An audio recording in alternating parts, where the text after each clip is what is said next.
지난 15일 날이 우리 한국 조국의 해방 80주년이 되는 날이었습니다. 저는 해방되고 2년 있다가 세상에 나왔습니다. 말을 알아듣는 순간 어릴 때부터 가정에서나 학교에 가서 가장 많이 들었던 이야기는 식민지의 고달픈 인생에 관한 이야기들 뿐이었습니다. 저희 어머니는 동경에서 태어났고 고등학교 졸업하고 취직하고 있다가 해방을 맞아서 한국으로 오셨고요. 저희 아버지는 17살 때 구학을 하려고 동경에 가서 낮에는 가게에 배달부로 일을 하고 야간 학교에 가서 공부를 하셨다고 했는데 20살 되었을 때 강제로 붙잡혀가지고 저 북해도 아오모리라는 섬에 가서 강제 노동을 하다가 해방을 맞이했습니다. 해방이 되면서 일본이 패망을 했지만 북해도에 지나가는 모든 한국 사람들을 다 강제로 체포해가지고 큰 배에다가 실었습니다.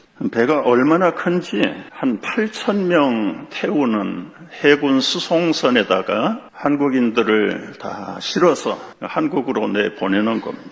아버지도 그 배를 탔는데 앉을 자리도 없어요. 사람이 얼마나 많이 태웠는지 빽빽하게 서가지고, 그래서 그 배가 이름이 바다에 떠있는 섬이라는 우키시마라는 이름입니다. 그 배를 타고 이제 부산을 향해서 출발을 했는데 일본 영해를 지나가기 전에 갑자기 보트가 내리더니 승무원들이 보트를 타고 다 육지로 탈출을 하는 거예요. 이상하다 했는데 잠시 후에 배가 꽝 하고 폭발을 하기 시작했는데 완전히 물속에 가라앉아 버렸습니다. 일본 당국의 발표로는 540명이 사망했다. 거의 만여 명이 탄 사람들 중에 나머지는 살고 520명이 살았다. 그건 누가 말을 해도 믿지 못할 거짓 보고일 뿐이에요. 20대 초반의 젊은 아버지는 수영을 해서 가깝지 않는 육지에 상륙을 해서 겨우 목숨을 건졌다고 했습니다. 8,000명, 10,000명이 되는 사람이 수영을 해서 얼마나 나왔을까요?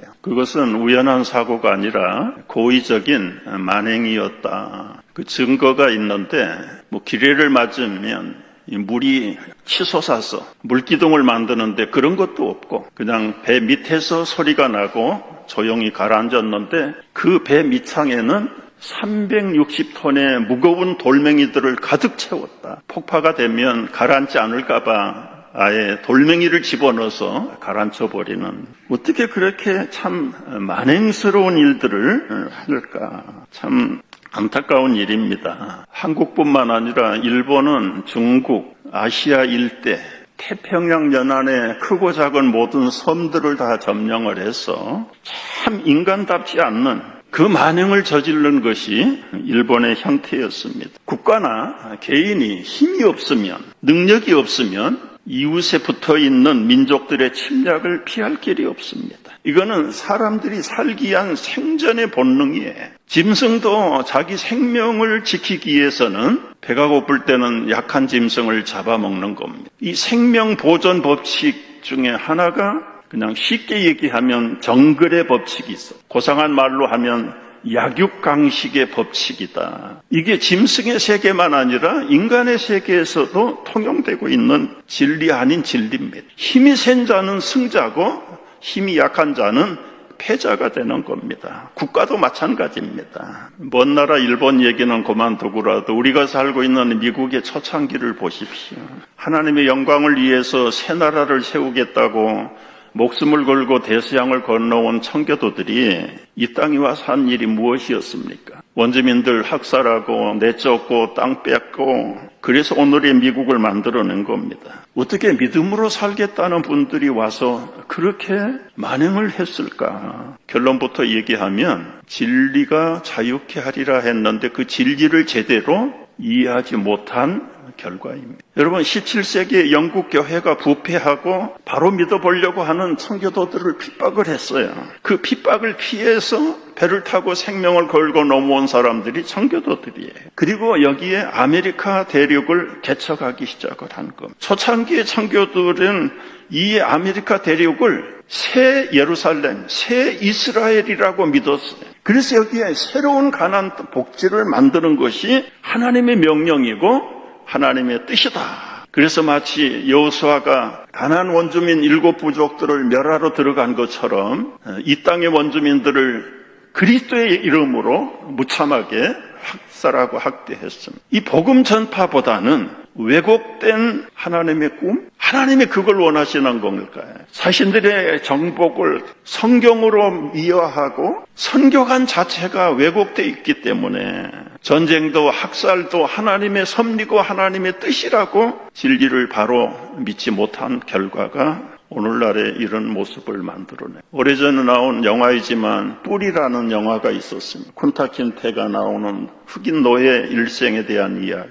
노예들이 탈출하다가 잡아가지고 와서 묶어놓고 도끼로 발가락을 자릅니다. 저쪽에서는 지금 감독이 발가락을 자르는데 이 거대한 매너에 살고 있는 이 백인 그리스도인은 포치에 앉아서 흔들은 자에 앉아가지고 돗배기를 끼고 성경을 경건하게 읽고 있습니다. 전혀 저쪽에서 일어난 일에 대해서는 관심이 없고 어떻게 그런 일이 일어났을까요? 진리를 제대로 알지 못한 것 때문에 그렇습니다. 어설프게 아는 것은 차라리 모르는 것보다 못할 경우가 있습니다. 중세에 유럽을 휩쓸고 아시아를 휩쓸었던 십자군 전쟁도 마찬가지입니다. 복음을 받을래 칼을 받을래? 예수님이 그렇게 가르쳤습니까? 진리를 알지 못하는, 알기는 아는데 자기 중심적으로 알았던 것들이 왜 도대체 청교도들이 그렇게 성경을 몰랐을까요? 참 많은 학설들이 있습니다. 창세기 9장에 보면 노아가 방주에서 이제 하나님의 구원대로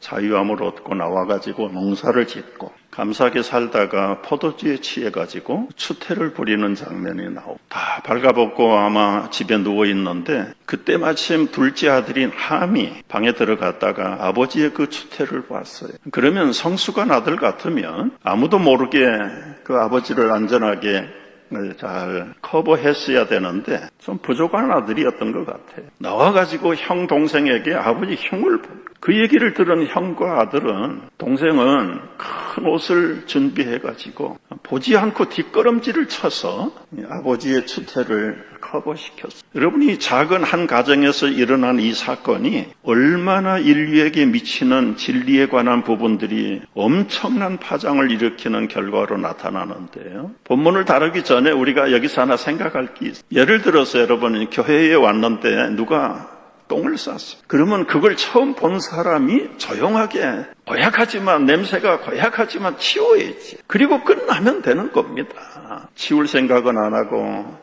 이건 누구 똥이냐, 언제, 누가 어디에서 왔느냐, 우리 재직회를 모이자. 그렇게 해가지고 해결이 될 문제입니다. 술이 깬 아버지가 아들들의 이야기를 듣고 둘째 함을 불렀습니다. 그리고는 야단을 쳐야 되잖아요. 창세기 9장 25절 이하를 보면 이 아버지 노아가 둘째 아들 함에게 함을 저주하지 않고 엉뚱한 가나안을 저주합니다. 노아가 이르되 가나안은 저주를 받아 그의 형제들의 종들의 종이 됐기를 원하고 큰아들 셈에게는 하나님을 찬송하리로다. 이 가나안이 셈의 종이 되고 하나님의 야벳 막내 아들에게 창대하게 하사 셈의 장막에 거하게 하시고 역시 가나안은 그 종 되게 하시기를 원하노라. 지금 둘째 아들 함을 불러다 놓고 함의 이름은 한마디도 거론을 안 하고 처음 듣는 가나안 이름을 자꾸 들먹거리는 이 가나안이 누굴까요? 함의 아들입니다. 그러면 야단을 치고 저주를 받아야 될 아들이 함인데 왜 함은 거론을 하지 않고 그 자리에도 없었던 가나안을 저주하는가? 이상하지요. 성경은 앞뒤를 이렇게 연결을 해야 풀리는 책이에요. 바로 이제 9장에서 이런 사건이 있고 8장에는 40일 40주야 방주에 갇혀있던 노아와 그의 가족들이 하나님의 은혜로 이제 육지로 내려왔어요. 그리고 하나님께서 이 노아의 가족들을 축복하시는데 얼마나 세게 축복을 하셨는지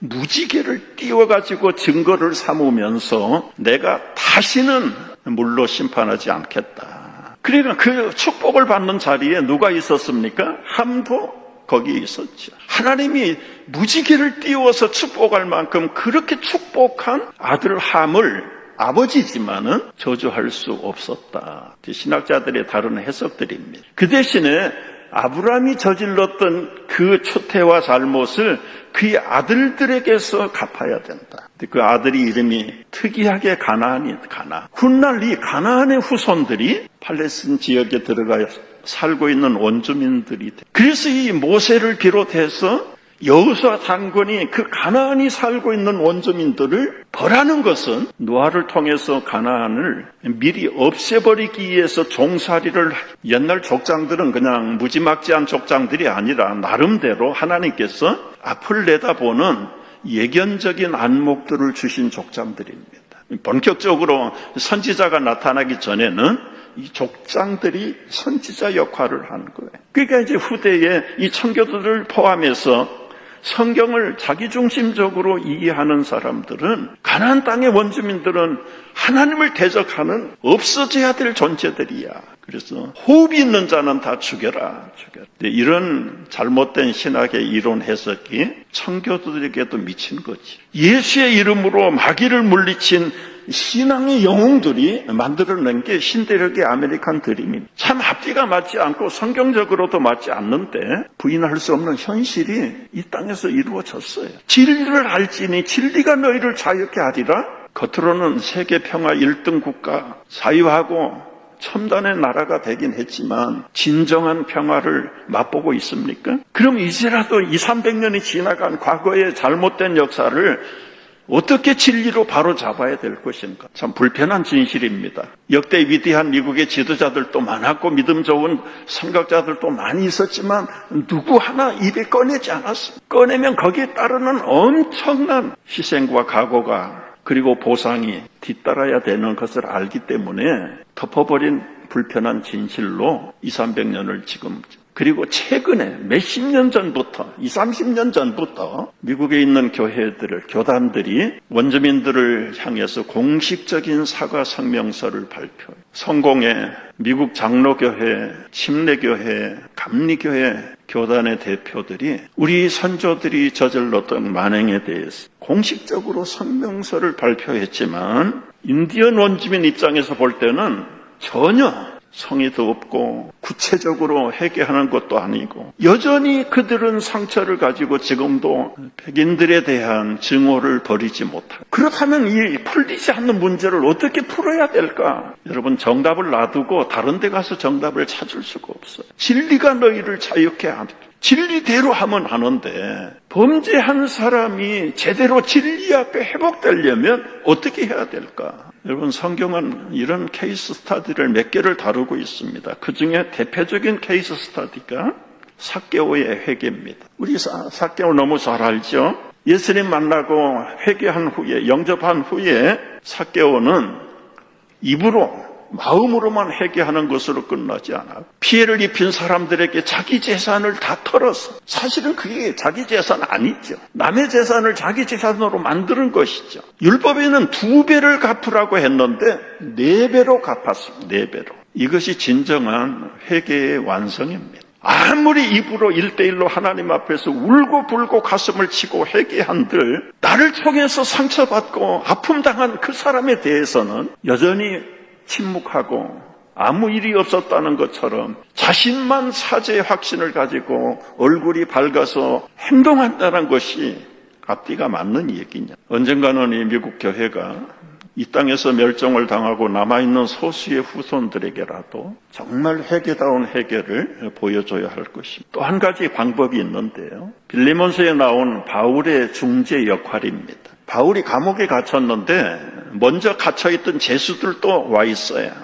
깜빵에 가면 그 안에 있는 사람들은 다 잘못을 따지지 않고 다 그냥 한 형제처럼 가까워진다고 합니다. 한 사람 한 사람 통성명을 하고 인생 스토리를 들어보니까 그 오네시모라고 하는 사람이 노예 출신인데 탈출하다가 물건을 훔쳤다가 잡혀서 감옥에 온 겁니다. 꼬치꼬치 그 사람 백스토리를 들어보니까 자기하고 동역자인 절친인 빌레몬 집의 노예였습니다. 그래서 이 바울이 자기 친구 빌레몬에게 편지를 써 보내는 것이 빌레몬서입니다. 거기에 뭐라고 썼느냐 하면은 여보게, 내가 이 감옥에서 우연히 오네시모라는 제수를 복음을 전했는데 얼마나 새 사람이 됐는지, 앞으로 우리 팀의 멤버가 돼도 손색이 없을 사람. 그런데 알고 보니까 자네 집의 물건을 훔쳐서 도망 나온 사람이네. 이제는 복음 안에서 우리 형제로 받아주게. 오네시모가 끼친 손해가 있고 재정적인 피해가 있다면 내가 다 물어줄게. 이것이 중재하는 바울의 역할이에요. 그런데 바울만이 아니라 예수님께서 이 중재 역할을 하러 이 땅에 오셨다. 하나님 앞에 엄청난 죄인으로 낙인 찍힌 인류를 구원하기 위해서 예수님은 하나님과 우리 인간 죄인들 사이에 중보자로, 중재자로 오신 것이 진리다. 여러분이 하나님은 두 가지 속성이 있죠. 공의와 사랑입니다. 이 공의와 사랑은 어느 한쪽으로 치우치면 하나님의 완전성을 잃어버리는 것입니다. 공의대로 하면 죄 없는 사람이 없어서 다 쓸어버려야 됩니다. 그럼 하나님의 사랑의 속성이 한탄을 합니다. 사랑의 속성대로 모든 죄인을 용서해버리면 이 지구상은 무법천지가 될 것입니다. 무질서한 강자의 세상이 되고 말 것입니다. 하나님은 이 공의와 사랑이라는 두 개의 속성을 가지고 죄 있는 자는 형벌하고 그러면서도 사랑을 베풀어야 되고 이 두 개를 함께 성공할 만한 비법이 없어요. 함부로 하나님을 속단할 수는 없지만은 하나님도 못하는 문제가 이 문제였습니다.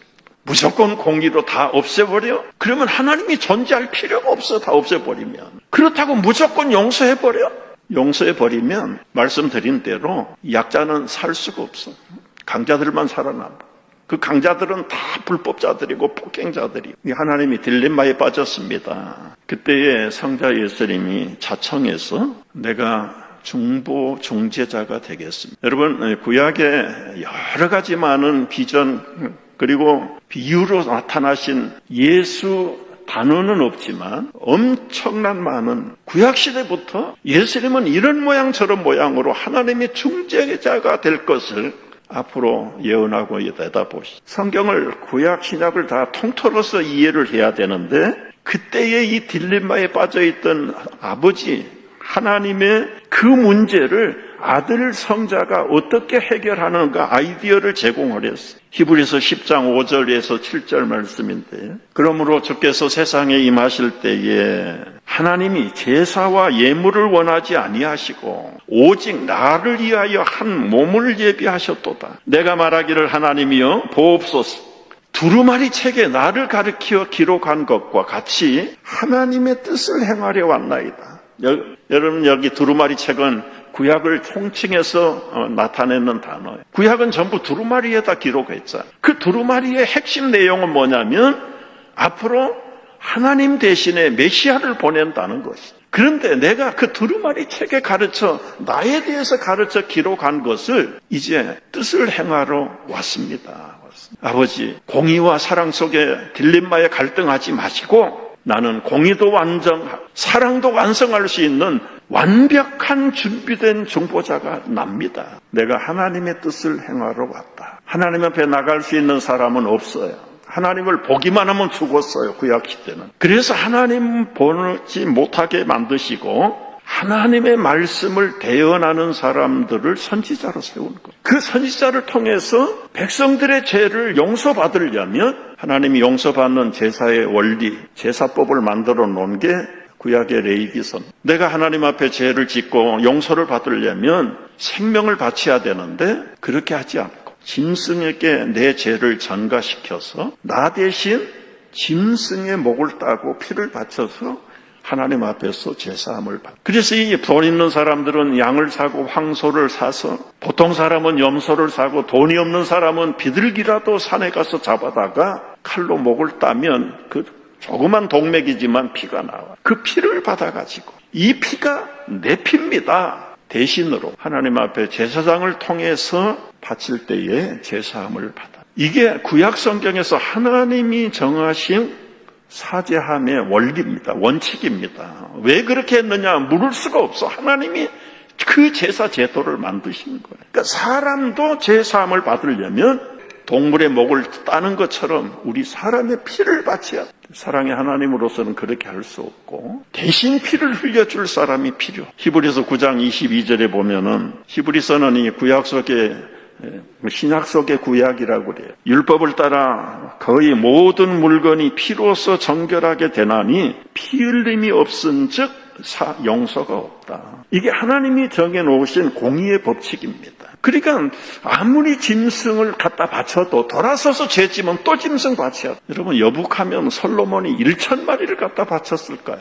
해석이 구구합니다. 1,000마리를 바친 거냐 아니면 1,000번을 번제를 드렸다는 거냐, 이러나 저러나 하여튼 번제를 드릴 때 한 마리씩을 잡아도 1,000마리를 잡은 거예요. 솔로몬은 재산이 있으니까 그렇게 한다 치더라도 재산이 없는 가난한 사람들은 내 목이 하나인데 내 목을 내놓을 수 없는, 다른 걸 바칠 수도 없고, 이 하나님의 딜레마, 사람들의 무능, 그 중간에서 하나님의 문제, 인간의 문제를 해결하시는 분이 예수님이시고 그 예수님은 중보자라는 이름으로 이 땅에 오신 것입니다. 그리고는 구체적으로 공의의 하나님 앞에 또 인생들을 사랑하신 하나님을 어떻게 서로 완성을 했습니까? 골고다 십자가에 못 박히고 피 흘림으로 생명을 바침으로 만인의 제사장 대표로 하나님 앞에 마지막 예수님이 소리를 치셨던 내 영혼을 받으시옵소서. 그리고 숨이 졌는데 그 전에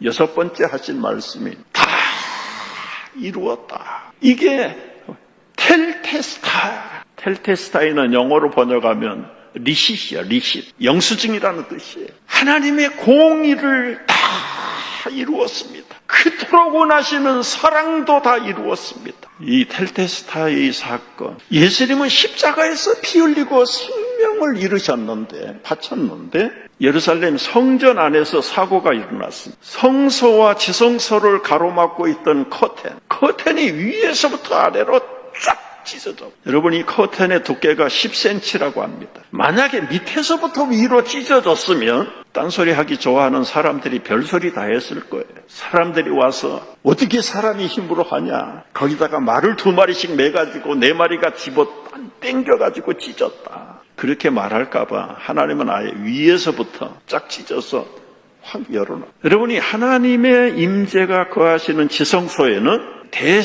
대제사장밖에 못 들어가는 곳이죠. 다른 사람 들어가면 다 즉사를 합니다. 대제사장도 들어갈 때 발목에다가 밧줄을 메고 들어가는, 만약에 하나님이 거절하셔서 그 대제사장을 죽이면 사람 들어가면 다 죽으니까 못 들어가고 밖에 나와 있는 밧줄을 당겨서 죽은 시신을 꺼내기 위해서 언제든지 제사장들은 발에다가 밧줄을 메고 들어갈 정도로 금기 시대에 있는 그 지성소의 커튼이 찢어져서 이제는 성소와 지성소의 구분이 없고 아무라도 지성소에 들어갈 수 있다. 다른 말로 하면 어미하신 하나님 앞에 나갈 수 없는 죄인들이 이제는 누구든지 제사장이 되어서 하나님 앞에 나갈 수 있다. 그 일을 누가 완성했느냐? 십자가에서 죽으신 예수 그리스도의 중보, 하나님의 공의를, 그리고 인간의 무한한 사랑의 구원을 동시에 이루신 예수 그리스도께서 지성소 성소의 커튼을 찢어버리신 것입니다. 히브리서 기자는 이 사건을 이렇게 말씀을 하고 해석해요. 10장 19절 말씀 다 같이 읽어봅니다. 그러므로 형제들아, 우리가 예수의 피를 힘입어 성소에 들어갈 담력을 얻었다. 이제는 여러분, 구약시대도 사라졌지만 목사님만 앞으로 예수님 앞에 나가는 게 아니에요. 여러분 자신이 예수를 믿음으로 이제는 여러분들이 직접, 베드로 사도의 말을 빌리면 2장 9절에서 이렇게 말하잖아. 다 같이. 그러나 너희는 택하신 족속이요, 왕같은 제사장들이요, 거룩한 나라요, 그의 소유가 된 백성이다. 그래서 이 신약의 성도들, 예수를 믿는 성도들은 누구든지 여러분이 제사장입니다. 왕입니다. 하나님 앞에 당당하게 나갈 수 있는 영적인 권리를 부여받은 하나님의 부름받으신 종들입니다. 믿으십니까? 그렇다면 여러분, 이게 이제 우리를 구원하신 진리인데 진리를 알았다면 진리가 우리를 자유케 해야 되죠. 진리는 아는데 자유가 없다. 그게 앞뒤가 맞지 않는 이야기 아닙니까? 오늘 하나님 앞에 예배하러 나오셨습니다. 물론 예배는 목사가 인도하지만 여러분의 영적인 자격은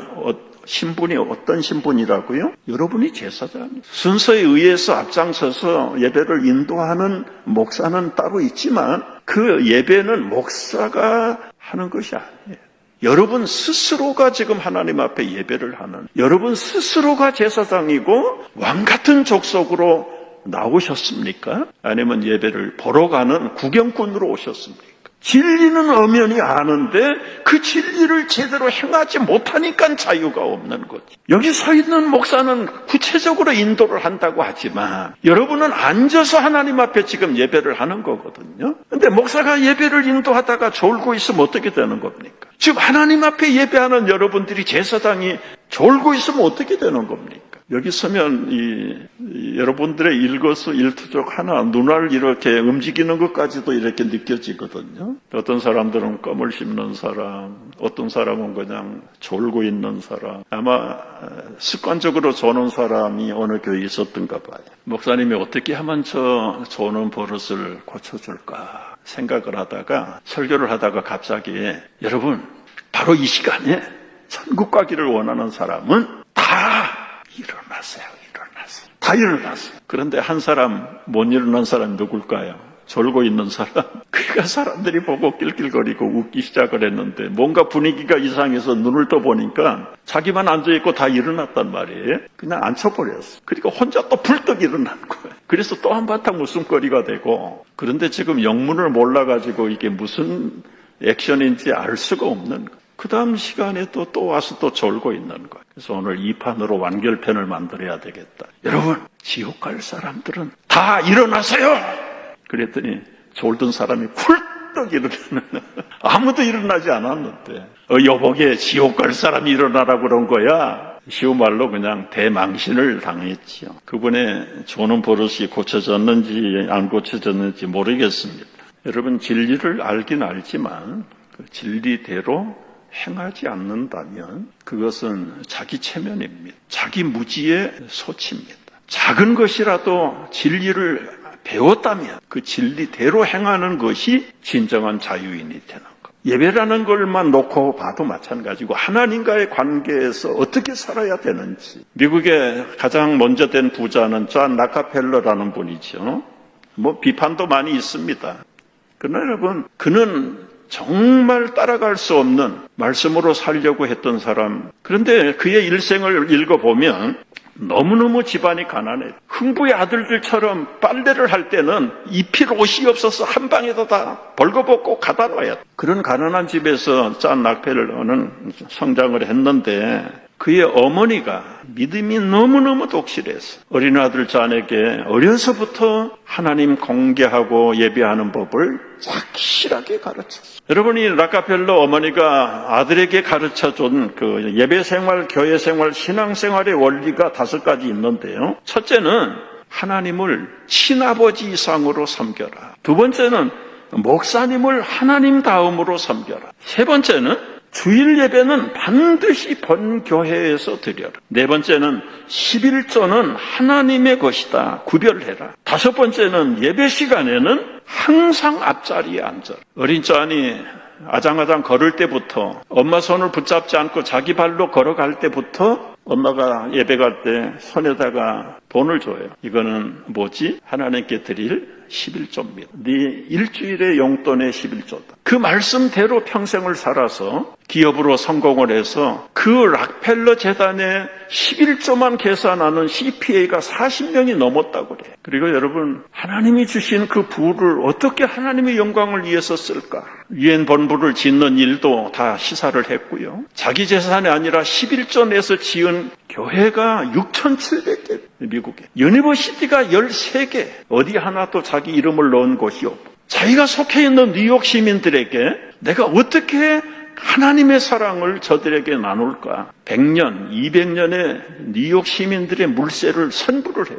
그게 80몇 년도에 끝났어요. 지금도 뉴욕 시내는 교회당은 물값을 받지 않습니다. 나름대로 그것을 통해서 복음의 메시지를 시민들이 수돗물을 틀 때에 하나님 앞에 구하고 찾고 두드리면 쏟아지는 것처럼, 그리고 맑은 생수가 그 가족들의 건강을, 생명을 유지하는 것처럼 우리의 생명의 진리는 주님으로부터 임한다는 것, 그리고 부자의 책임이 무엇인가를 친히 보여주는 것이 진리를 행한 이 락펠러의 모습이었다. 여러분, 진리를 알긴 아는데 행함이 없는 진리는 수많은 나라와 민족들이 저질렀던 오류를 범하는 잘못된 진리로 나타납니다. 그렇다면 어떻게 우리가 진리 안에 거할 수 있는가? 결론적으로 요한복음 8장 31절에서 예수님이 간단하게 설명을 하죠. 다 같이, 내 말에 거하면 참으로 내 제자가 되고 진리를 알지니 진리가 너희를 자유케 하리라. 진리를 알려면 어떻게 하라고요? 하나님, 예수님의 말씀 안에 거하라. 말씀 안에. 말씀이 진리다. 진리가 말씀이다. 오늘 이 말씀을 여러분 마음판에 새기고 진리 안에, 말씀 안에 거하고 승리하는 진리의 성도들 되시기를 축복합니다.